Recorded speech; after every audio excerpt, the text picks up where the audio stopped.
Hi, my name is Barb Roose, and I want to welcome you to the Inside Scoop. This is 4 must-dos to land a book contract. I am a literary agent with Books and Such Literary Management, and this workshop is to give you an opportunity to step into the questions, the concerns, the curiosity that you may have around traditional publishing. As a literary agent with Books and Such, my job is to help authors reach their publishing goals. And this looks different for authors before they are published or represented, as well as after. So, I'm going to talk to you about the process leading up to and how to prepare yourself if you are seeking a literary agent. The information that I'm sharing with you is pretty standard across the board, depending on what type of traditional publishing experience you want to have. I will let you know where there are places that are specifically my opinion, because you will benefit from having conversations with other literary agents in a few areas where I might give you my opinion on something versus another agent may have a different opinion. The goal for today is to give you an encouraging and equipping set of content to help you take the next steps in your publishing goal. These 4 must-dos that I will share with you, I'm also going to give you, whether we want to call it a rubric or a temperature check, I'm going to give you a tool that will help you assess where you're at. And I hope that you can also use this tool as you continue toward your goal of securing a literary agent and a traditional published contract. Now, in order to kind of accompany what we're doing, I do have some content that I want to share with you. And when I am sharing this content, it is just a way for us to be able to just have a better conversation. So when you are looking at this content, I'm hoping that you don't feel like you've got to like take 50 billion notes. But what I do want is to just kind of visually make it interesting. And so you should see the slides on the screen, the title slide for the Inside Scoop. And it has my email address at barb@booksandsuch.com. I also encourage you to go to booksandsuch.com. We have a wealth, an archive of blog posts around pretty much every area of Christian publishing. And so after today, if you have questions about anything, whether it's preparing a proposal or writing a query, if it is traditional publishing versus self-publishing, these days artificial intelligence or AI is a big thing, a platform, all different kinds of platform conversations. We have the content that you need at booksandsuch.com on our blog. So I would love for you to subscribe, or you can also, we have a page on Facebook at Books and Such Literary Management. You can see the blog post there, and you can follow us on Instagram so that you can stay up to date on our agency news. I would like to share with you, for those who might be interested in the future in contacting me, this is kind of a snapshot of what it is that I represent and don't represent. For the most part, I am primarily looking for projects that are nonfiction. And in these particular lanes, issues pertaining to women, Christian living issues, so more discipleship issues, Bible. I'll tell you a little bit more about me personally in a moment that'll give you some context. I do look for unique and interesting devotionals, race and culture, some memoir, and some narrative nonfiction. Those are pretty difficult to place if you do not have a substantial platform, but I'm always interested in those if a person has a great story as well as a substantial platform. I do represent a limited amount of fiction, but Christian fiction only. I'm primarily going to be drawn to women's contemporary because that's just a personal interest of mine. Romantic suspense and suspense, those two are very popular in Christian publishing. I don't necessarily love romantic suspense or suspense, but there are a lot of readers and it is very popular. And so I do represent it when I can. I do a limited amount of historical, popular historical, simply because just personal, honestly, it doesn't connect with me as well. So I don't do much there. Legal and family issues, again, things that are interesting, but I don't do a lot of fiction. I'm probably not going to be your primary go-to person for fiction unless it is in the categories that I mentioned. What I don't represent, there is a list of that there, and it's primarily because I can't represent everything. Yeah, literary agents, we've got to draw the line somewhere. If you have a project that you would like to submit, you will need to use the Books and Such submission guidelines. So you will go to booksandsuch.com. There is a tab there for submissions. It would not be in your best interest to email your project direct. Our agency keeps track of our submissions, so please go through the proper channels. That would be very important. Unless you've received alternative instruction, please follow our agency guidelines. Now, what also informs my experience as a literary agent is because primarily I am a traditionally published author. And so this is a look at my author life. I am an author of 11 books and Bible studies. I am, by just background, a Bible teacher. And I am passionate about teaching women to live beautifully strong and courageous in Christ, because I believe that God has a great adventure of faith and purpose for their lives. And so the particular lane that I write in are going to be around letting go of control, worry and anxiety issues, unanswered prayer. My newest book and Bible study are titled Stronger Than Stress. And there is a separate Bible study from the book. And so you can see that I have established kind of a lane and a niche. And that also reflects in projects that I tend to be drawn to. I look for projects that have a strong biblical anchor, whether it is a book of the Bible, a person in the Bible, a very strong biblical theme, well developed. Those are going to be projects that I am naturally drawn to. So I wanted to give you a little bit of that information about me so that you can understand what it is that I'm going to pay attention to and prioritize as an agent. So let's get into the 4 must-dos to land a book contract, simply because that's why you're here.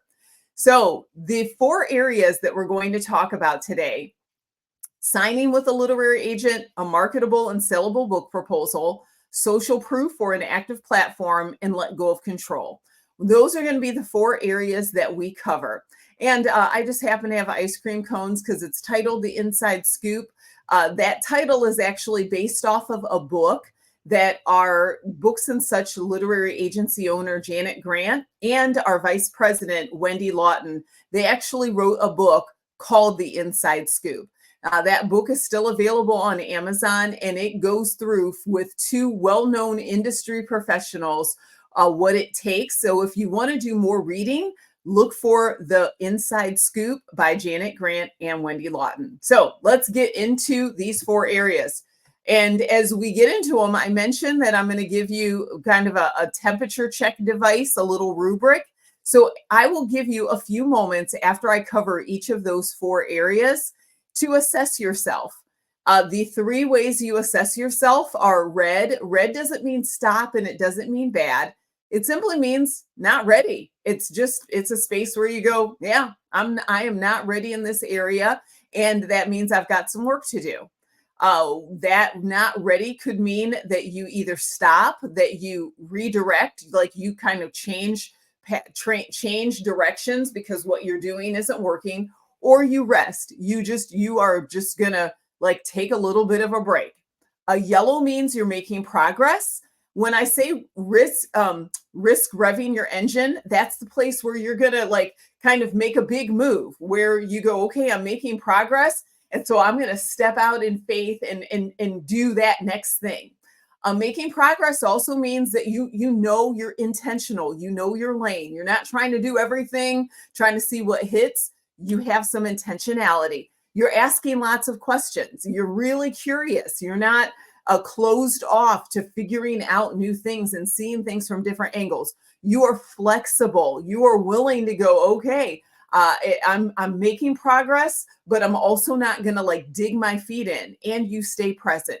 You're not getting too worried about the future. You're not either catastrophizing or projecting. You are just simply attentive to what's happening in the here and now, which is an important thing.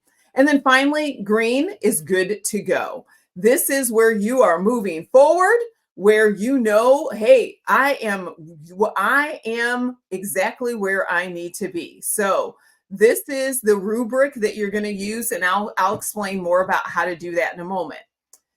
As a literary agent, when we talk about that very first inside scoop is getting a literary agent. Literary agents have been around since the late 1800s. And for the most part, literary agents have always been available to either help individuals be seen by publishers or partnering with publishers in finding clients. Especially since the pandemic, publishers, they have consolidated. Editors used to have lots and lots of time to look for new clients, to vet new clients, to kind of nurture new clients. But if you have met with an editor in recent years, chances are you've heard them say, why don't you come back to me when you have a literary agent? Because these days, editors are not able to nurture new talent like they used to. They rely upon literary agents these days. And not only do they rely upon us to nurture new talent, but they also are relying on us to get those book projects to a place where a publisher is really able to just jump in there. Gone are the days when there used to be editors who would have 6 months, a year, or even 2 years to trade emails back and forth with an author. So these days, there are 4 things that literary agents do. These are the 4 I've created this construct of the 4 C's, but pretty much this is going to explain what all literary agents do to an extent. The very first is literary agents provide connections. We have good literary agents have good relationships with acquiring editors and publishers, and good literary agents are aware of what those editors are looking for and not looking for. This is important. There are literary agents out there, they will shotgun blast your proposal to every single editor out there, and they will say, I sent out your proposal. However, editors, they don't love receiving email that they're not looking for. So a good literary agent is aware of what different acquiring editors are looking for, because editors are looking for different things. I can say for us at Books and Such, we are very strategic about following up with the editors that we work with throughout the year. We don't just ask them once a year, but we ask throughout the year. What are you looking for and what are you not looking for? And we only supply them what they're looking for. And the benefit to our clients is that when that editor sees our name, sees my name in their inbox, they know that I'm not wasting their time, because time is an acquiring editor's most precious commodity. So connections are very important. The next is contract. A good literary agent aims to improve a client's contract offer and negotiate the best terms for the author and the author's career. A contract is more than just an advance paid. It has to deal with royalties and rights and all types of details that govern the actual benefit to the author over the lifetime of that contract. And a good literary agent knows what they are looking for. An author often does not. And particularly at Books and Such, because we represent so many authors, nearly 300 authors, it means that we are deeply and highly aware of the previous contracts that that publisher may have given for other clients. And we're able to leverage that wealth of information and experience and history in order to negotiate the best deal. That's very important. Then conflict negotiation. Good literary agents champion their clients' best interests when there's a difference of opinion. This doesn't mean that there's going to be fisticuffs. We're not drawing guns at high noon. Sometimes there's a difference of opinion, whether it's on editorial side, whether it's in marketing or it's about a cover. And as a literary agent, my job is to advocate for my clients, to step into the gap, to be able to talk with the publisher, to be a dispassionate participant in keeping the relationship smooth and well functioning. And it also is a benefit to the author that they can keep their eyes on what they're doing and let their agent smooth out any wrinkles. But we also, as literary agents, we also are able to go back sometimes to our clients and translate for them different things that a publisher needs that the client may not understand that they need to provide. We also help our clients maintain their good relationship with the publisher. And then finally, career management. Good literary agents provide creative support, wise counsel on current and future projects, and encouragement. Now, this is going to vary depending on the literary agent that represents a client. Some literary agents are 10 toes in on career management. They are having meetings with clients and exchanging emails and doing Zoom calls about ideas.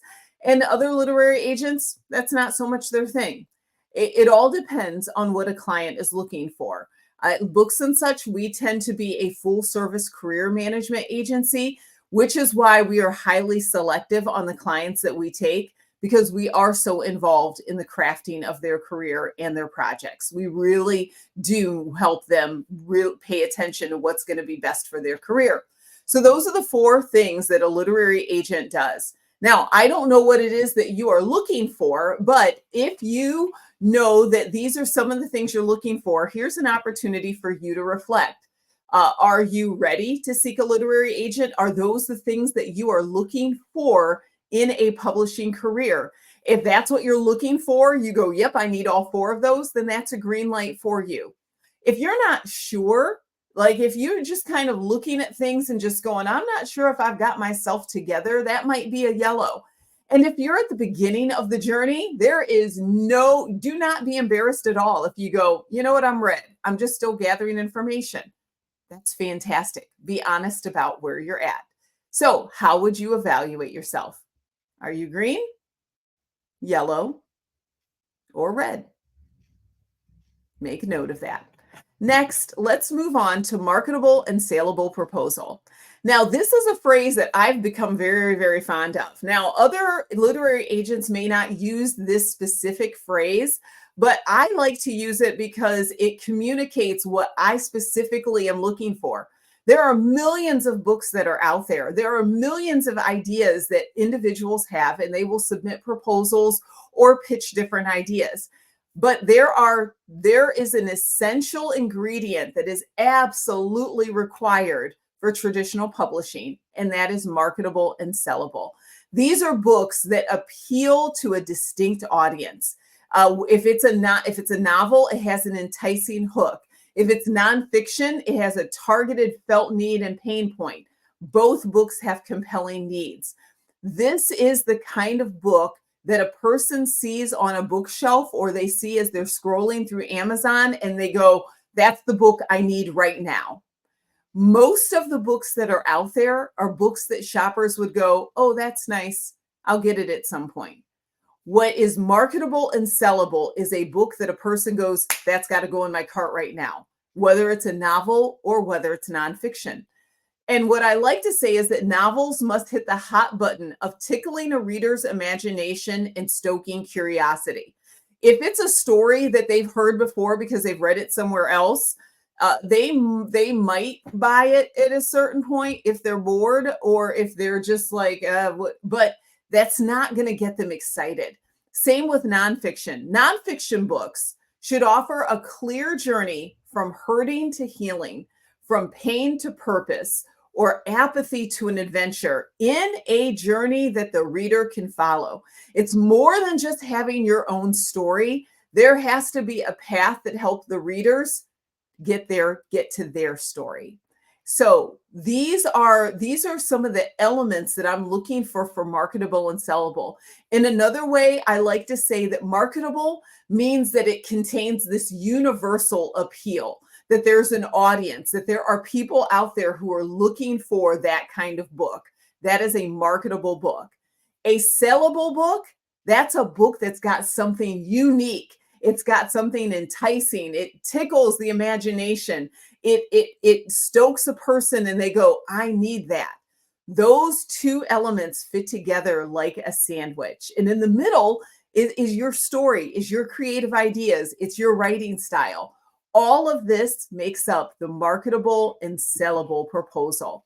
Here are some questions that I want you to ask, and you can stop the video right now if you want to write these questions down, or if you're on your phone watching this, you can take a screenshot and you can decide how you want to address these questions later. The first question is, when it comes to nonfiction for marketable and sellable, have you identified a strong reader felt need and or a sense of urgency? Often what happens is, and this isn't bad, is to start with your story because it is important to get our stories out there. But for the reader who doesn't know you, your story is not as important as the story that they find themselves in. Right now, they are in a story that is struggling. And so, do you know where they're at? Can you see them beyond your story? What is the urgency? What are the questions that they are trying to solve? What are the behaviors that are trying to change? If this is a faith-based book, what is it that they need from God that they can't do for themselves? Let's move on to fiction.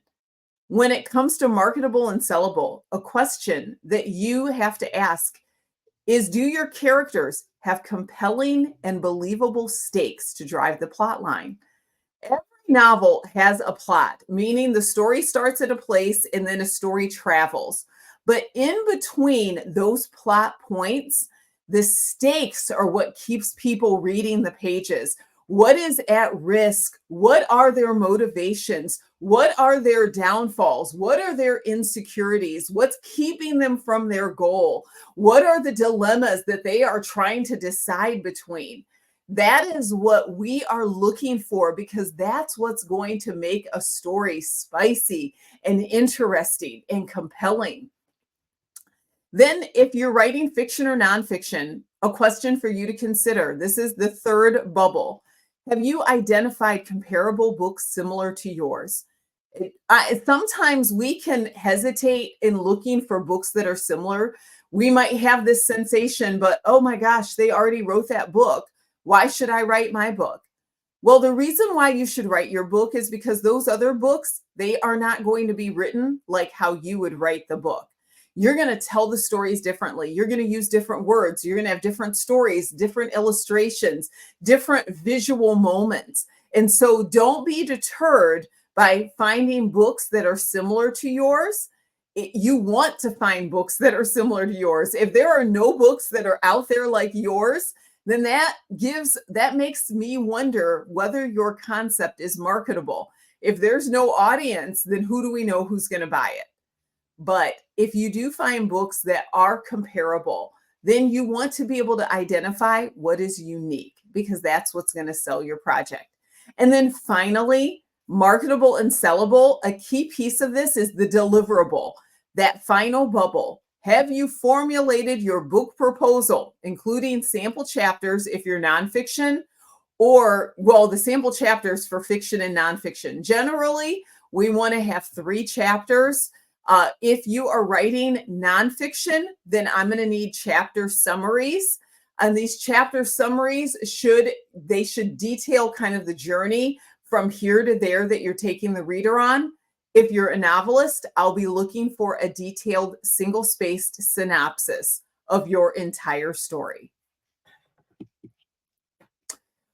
This is a video that I saw because when we talk about marketable and sellable, often you'll hear us use the word hook.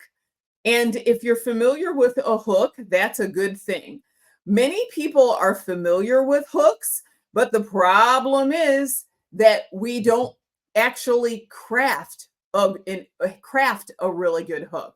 So what I'm going to do right now is I'm going to play for you a video, and I've been using this video for years, and there's something very unique about this project, a lot of unique things. But what I want you to pay attention to, and I'll play it twice, is how this book's hook is very unique. So let me play this for you.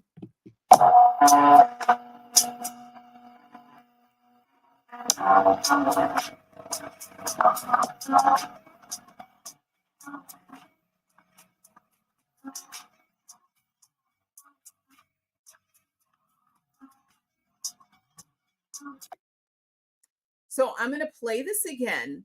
And what I want you to look for is what is normal? What would be just something that you would see just normal?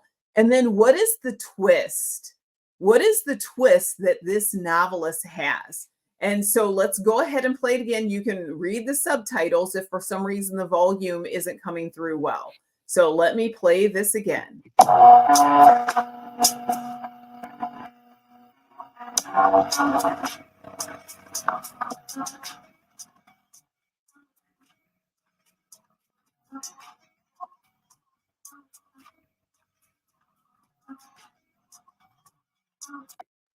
So what is normal? It's normal. There are so many books out there about wives who discover their husbands are having an affair.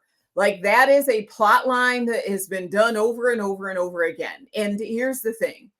If you have a nonfiction book because that has been your life experience, please know that I am not diminishing nor am I minimizing the absolute devastation of infidelity.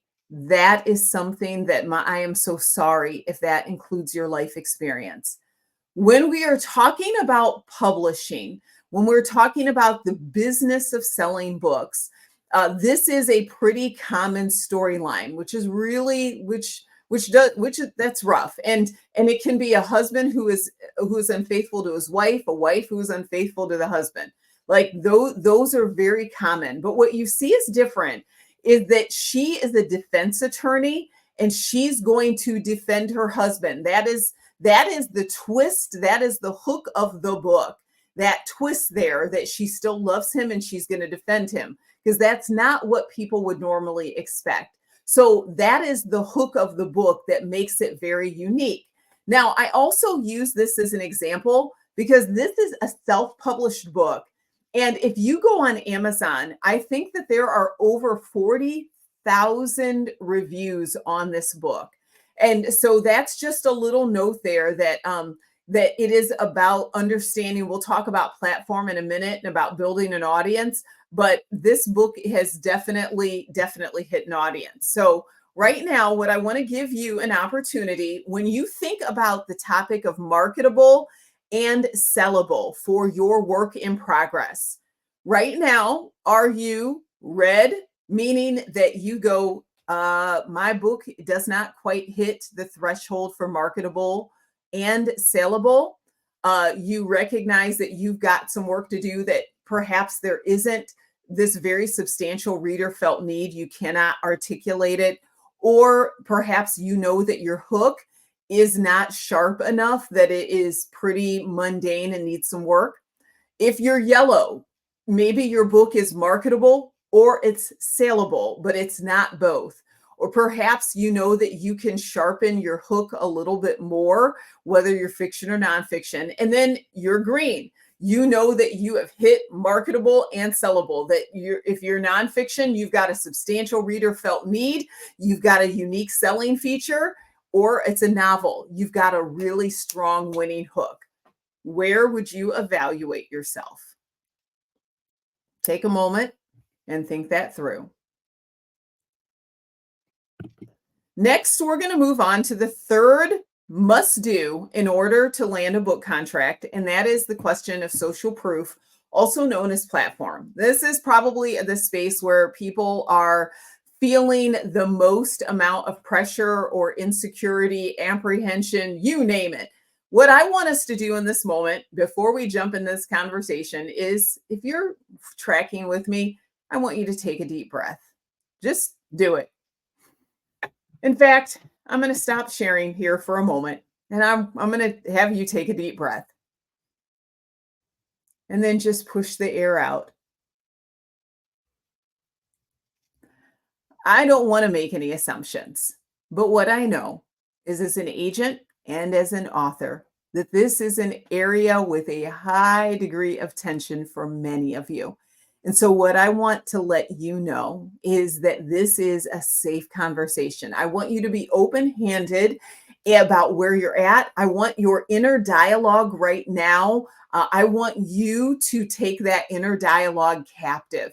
And I want you to pay attention to what I'm saying instead of letting any kind of fear or anxiety that's out there. I don't want you to let that crowd in because I want to be confident. I am confident, not I want to be.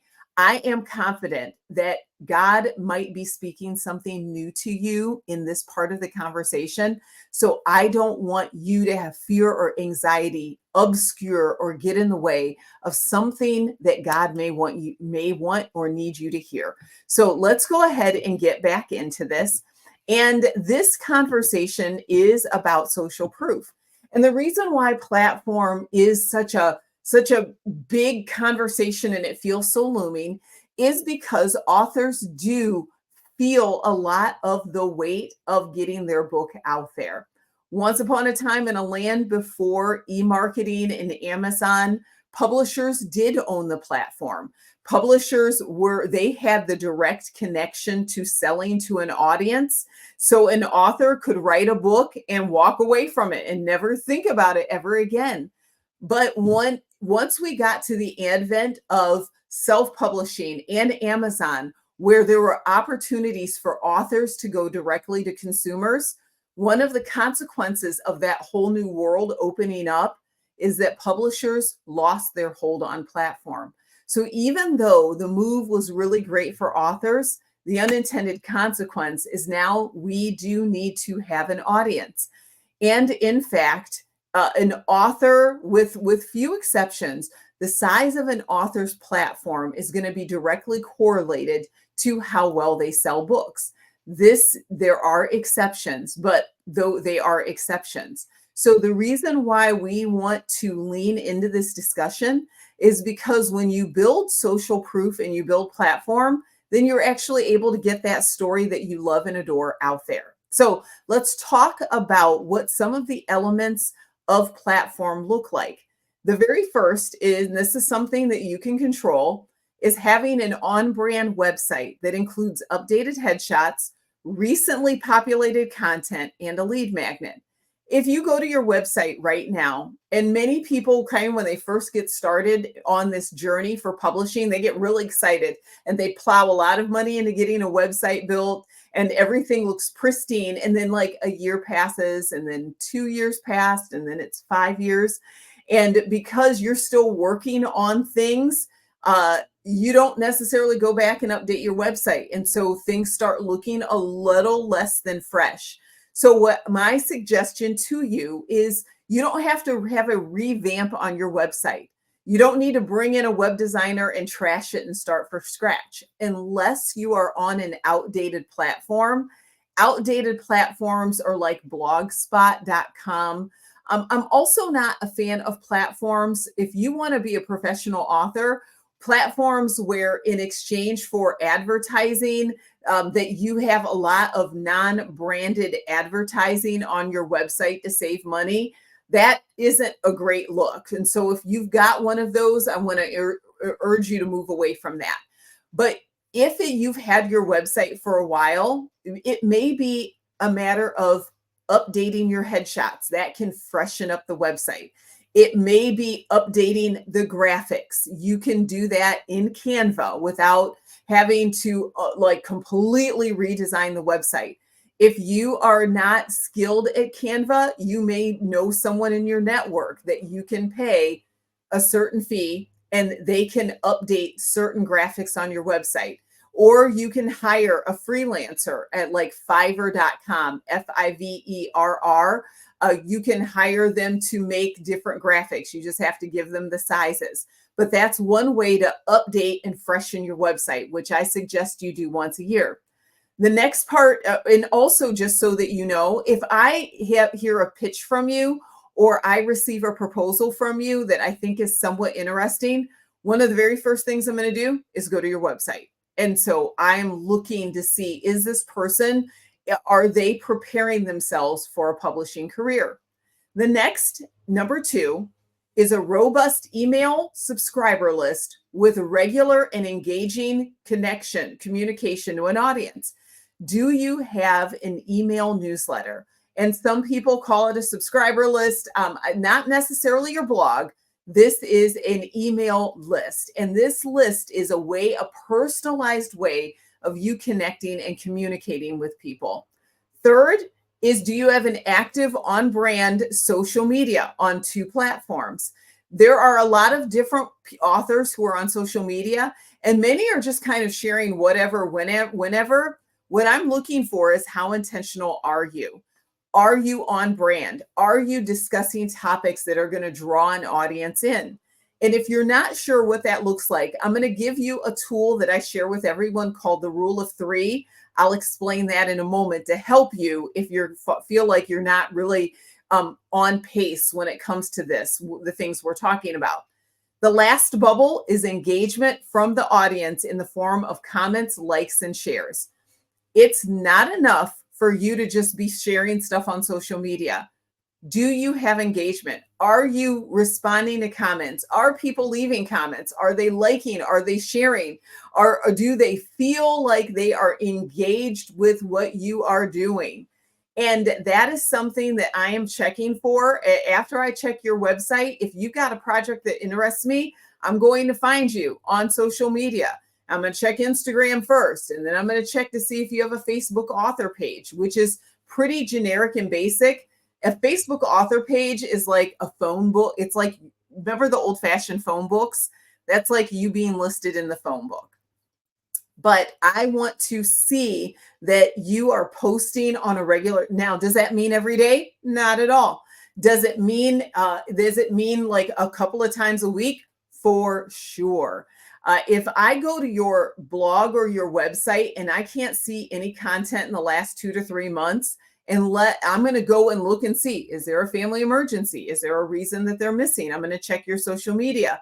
If I haven't seen any updates on your website or on your social media for like weeks or months on end, then I'm going to ask you about it. If you've got a topic that is interesting to me, and if it's just a matter of you just haven't done it, I'm not going to throw out your project, but I'm going to ask questions in my mind about how serious you are. This is a lot of work. Yes, it is. But so is traditional publishing. This is a stewardship area. And what I want to share with you is what I call the Rule of 3. And then I'm going to share with you some ways that you can build platform. So the Rule of 3 is essentially a way for you to pattern after authors that are already doing what you're doing so that you're not reinventing the wheel. So if you want to, write this down or make sure to come back to this. So the Rule of 3. You are going to find 3 authors who are in your lane, meaning they are writing either in the same genre or the same category if you're nonfiction. These are authors who are a little bit farther down the road from you. I don't want you to pick the super mega. Like if you're a novelist, don't pick Francine Rivers. Don't pick Karen Kingsbury. Don't pick Charles Martin or some of those other massive mega sellers. They're too far down the road. But I want you to pick authors that are farther down the road from you, and you're going to pick 3 of them that their writing closely aligns with yours, their audience closely aligns with yours. And then you're going to do these 3 things. Are you ready? The first is you're going to subscribe to their email newsletter. And the reason why is because I want you to see how often they communicate to their audience, how they build connection with their audience, because they're not talking about their new book all of the time, and neither should you.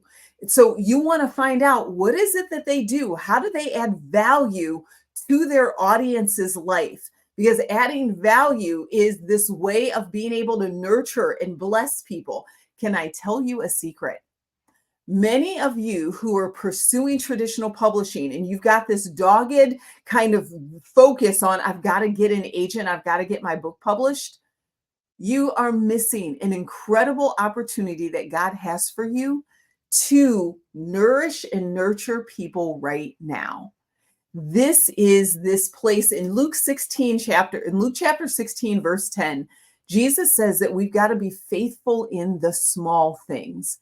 before God entrusts us with more. This is an opportunity for you to serve people where you're at right now and to demonstrate that you can be faithful in the audience that God's given you. We all want to get our stories out there. We all want the masses to read our book, millions of people, thousands of people. But in order to get there, you've got to be faithful with the tens and then the 100s and then the thousands. So you want to follow them, subscribe to their newsletter. The second is you want to follow them on social media. How do they communicate with their audiences on social media? What is effective?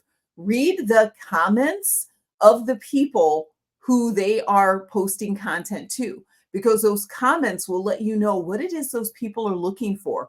What are those tender connection points? What is it that people want when they follow someone? And then the third thing you're going to do is you're going to read their books.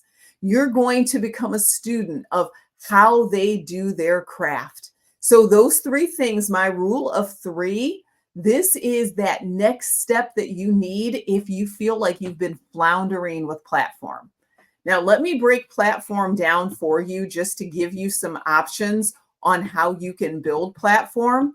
And these are not set in stone. You can do one, two, or all three of them. But the very first one is what I call buying a platform. And buying a platform is when you are gathering your audience.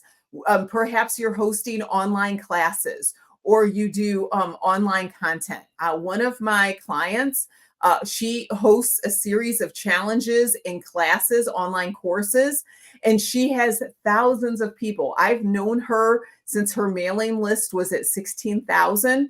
Over the last 7, 8, 9 years that I've known her, and she's just been consistently developing classes and content, her mailing list is over 400,000 at this point. But she has had to invest the money and the infrastructure into filming the courses and developing them and paying for the online class, the course platforms. But that has yielded a massive mailing list. There is nothing wrong if you want to take that route. The next is build a platform. And even though we use the phrase build all of the time, what I define it as, this is you doing all of the work yourself. You're posting it all on your own. You're doing your own videos, your own reels.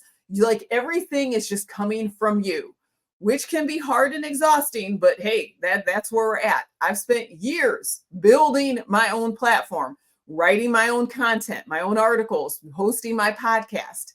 That's where all of the effort is on you, and that is fine. But I want to introduce you to my favorite, which is borrowing a platform. And borrow means that you align yourself with a platform that is larger than yours, and they allow you to not only share your content, but this is what's most important, friends. This is what's most important, friends. Let me tell you one more time. This is what's most important. When you are done sharing your content, that platform, that larger platform, gives you the right and the opportunity to invite those people back to your online home, or to follow you on Instagram, or to take some kind of call to action. So this looks like at the end of a podcast where you're allowed to say, oh, thank you for listening in on the podcast. I would love to meet your audience over at my online home at barbroose.com. And if you come over to my online home, I have a free gift waiting for you. Or you can say, oh my gosh, it's been so great talking with you today. I would love to invite you to join me on Instagram. Follow me over there. And throughout the week, I'm going to share tips on X, Y, and Z. If you do not have the ability to invite people over to your platform, then that's not borrowing platform. You just showed up on somebody's podcast and fantastic. It was great. But in order to leverage this opportunity well, you want to make sure that you give that invitation to come join you. One of my things that I do as an author that blesses me is that I'm a writer for the Encourage platform. Encourage is a daily devotional from Dayspring.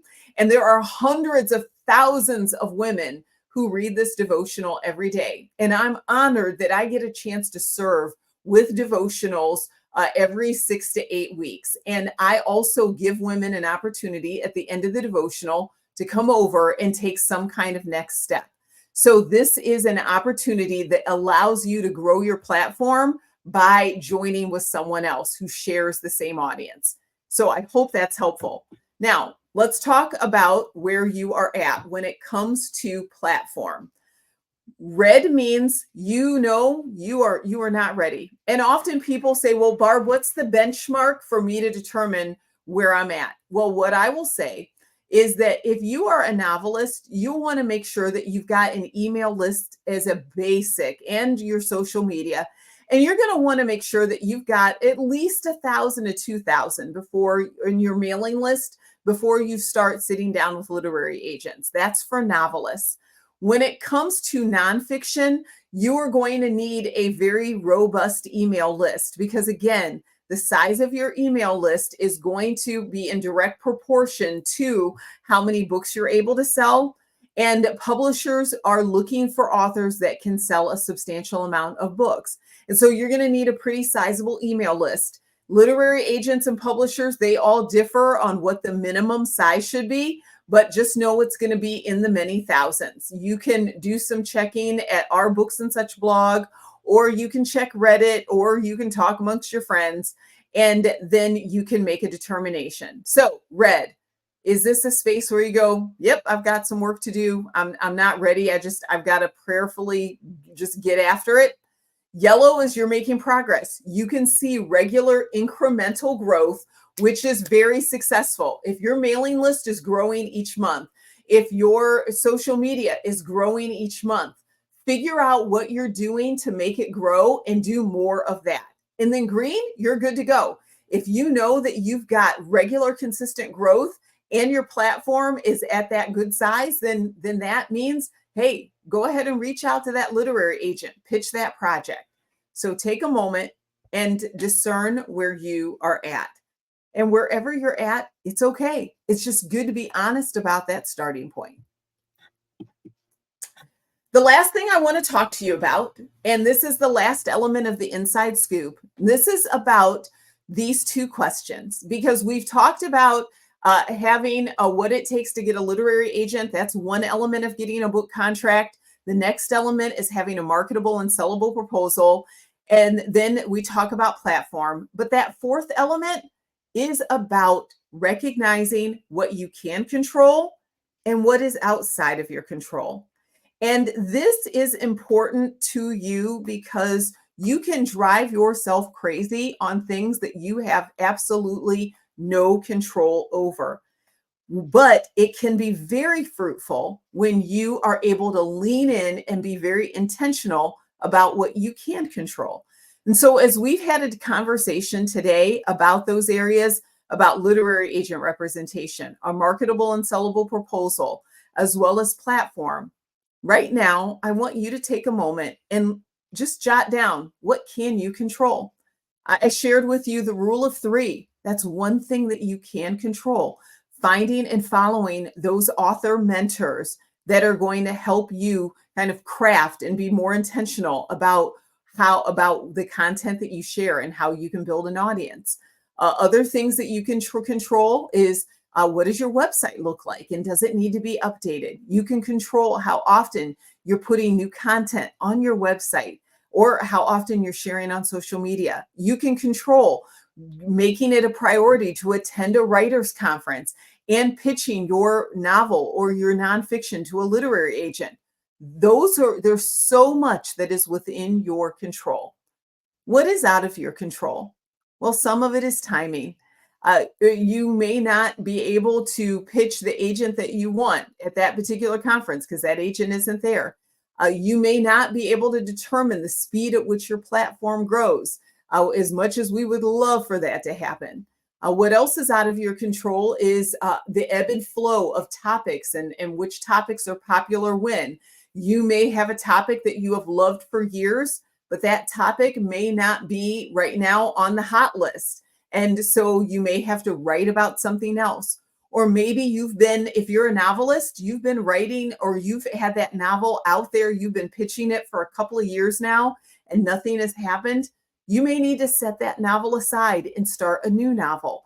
That is within your control. It's not within your control as to how quickly you can sell that previous one, but you can start a new novel. So give yourself the gift of figuring out what is in your control and what is not in your control. All right. As we are wrapping up our time together, something that I share whenever I'm doing a live in person is I encourage participants, and I'm encouraging you to stop and take a moment while this information is fresh. And I know I've given you a lot, but I want you to stop and I want you to reflect on what are some takeaways. What is it that you want to remember from today's conversation that you want to hold on to? If you're taking notes, you can jot down one or two takeaways of something that you heard or something that flashed in your mind that you don't want to forget after listening to this workshop. And then the second is a next step. What is it, whether you feel like it's something that God has impressed upon your heart, whether it is just something very practical, but what is a next step that you need to take after listening to this workshop? You can make those final notes. And as you are considering that, remember what you can control and what you can't control. I want to say thank you for joining me for the Inside Scoop. It's been an honor having this space and this conversation. I am so very pleased that you've invited me to join you for this stretch of your publishing journey. I wish you all of God's very best.